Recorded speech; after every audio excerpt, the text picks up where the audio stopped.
Olá, eu sou a professora Amanda Beckers, sou advogada, doutoranda em Direito Econômico e Desenvolvimento Sustentável pela PUC do Paraná e escrevi esse trabalho com a minha colega, a professora Cintia de Almeida Lanzoni, também doutoranda em Direito Econômico e Sustentabilidade pela PUC do Paraná, professora da FAI Centro Universitário. A temática do nosso estudo se volta ao auxílio emergencial enquanto política pública brasileira de enfrentamento ao Covid-19. Então, após o decreto que instituiu o estado de calamidade pública no governo brasileiro, em decorrência, então, da situação pandêmica oriunda da disseminação do vírus do Covid-19, várias atitudes normativas e políticas públicas foram então desencadeadas para tentar solucionar, amenizar o impacto então da grave crise sanitária que se instalou por todo o mundo, inclusive no Brasil.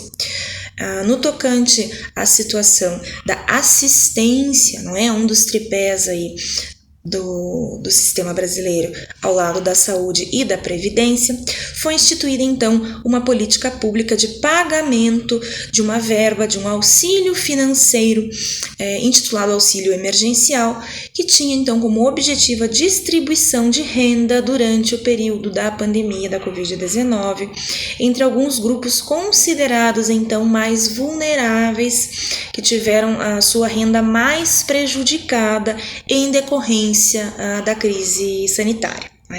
Aí inseridos trabalhadores informais, contribuintes individuais da Previdência Social e microempreendedores. Então, houve uma liberação extraordinária de crédito para o pagamento do benefício. Esse que, como não havia inicialmente no ano de 2020 uma previsão dessa situação pandêmica, não houve uma inserção de uma verba destinada especificamente para esse fim. Então, pela medida provisória 937 de 2020, houve uma liberação de crédito extraordinário destinado então ao pagamento do benefício, À época foram destinados, então, liberados em caráter extraordinário, 98 bilhões e 200 milhões de reais para pagamento dos benefícios. Inicialmente, durante o ano de 2020, o valor do benefício iniciava em R$600, o que foi uma situação que trouxe alguma polêmica inicialmente, já que estava abaixo do salário mínimo nacional, que em tese leva em consideração, segundo a Constituição Federal, o valor necessário às demandas básicas do cidadão brasileiro, de acordo aí com o índice da inflação. Então, inicialmente, no patamar de R$600, o auxílio emergencial já veio com o pagamento abaixo, então, do salário mínimo. Isso trouxe bastante discussão, bastante controvérsia na eficácia da aplicabilidade desta verba como um complemento para as famílias que necessitavam dessa renda extra nesse período, Então, no período do ano de 2020, nós tivemos algumas situações em que foram 5 parcelas liberadas no valor de R$600 e um valor exponencial de R$1.200 para aquelas mulheres que eram consideradas mães chefes de família, que eram cadastradas no sistema do CAD único. Uma outra situação que trouxe bastante controvérsia foi o procedimento inicial de pagamento. Segundo o IBGE, entre 2020 e 2021, nós tínhamos dentro da população brasileira 69,8% de pessoas sem conexão com a internet nas suas residências. Para o cadastro no programa, para habilitar-se a receber o auxílio emergencial, era necessário fazer um procedimento online, certo? Via o aplicativo do governo federal, via o site do governo federal, e também era necessário estar cadastrado no CAD único. Para concluir o cadastro no CAD único, é imprescindível a existência do CPF, o cadastro de pessoas físicas, um número de documento que o governo brasileiro utiliza para então identificar o cidadão.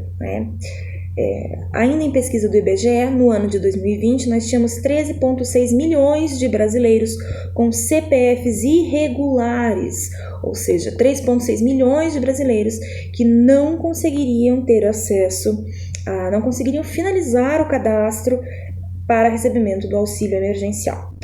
Há que se ponderar também em relação à situação da população em situação de moradia de rua, em vulnerabilidade, né?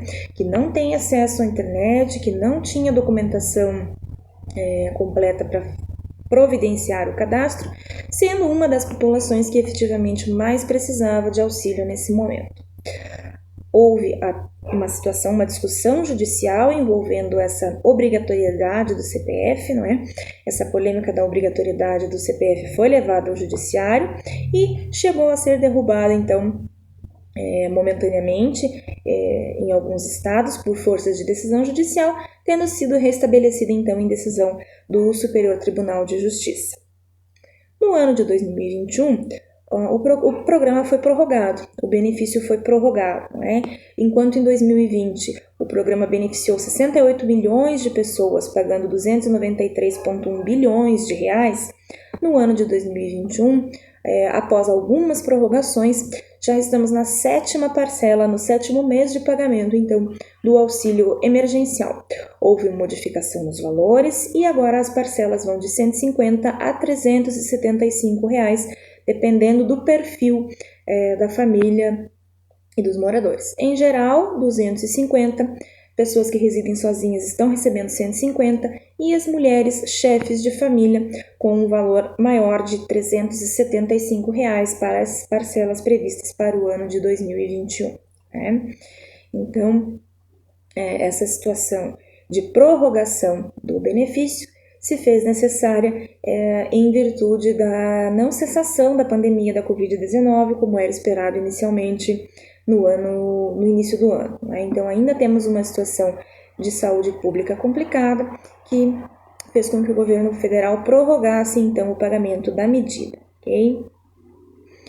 Até o momento, no ano de 2021, nós temos 293 bilhões e 68 milhões de pessoas atendidas pelo programa.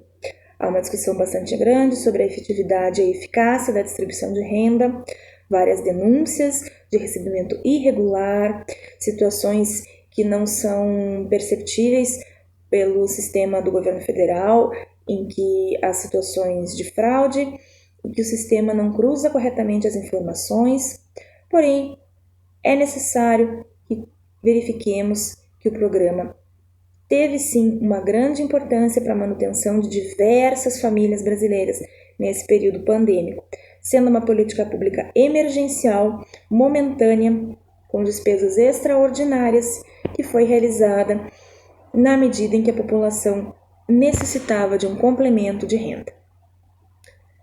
Nossa pesquisa teve base hipotético-dedutiva, a nossa metodologia, então, foi teórico-documental, com base bibliográfica, e agradecemos, então, a atenção de todos.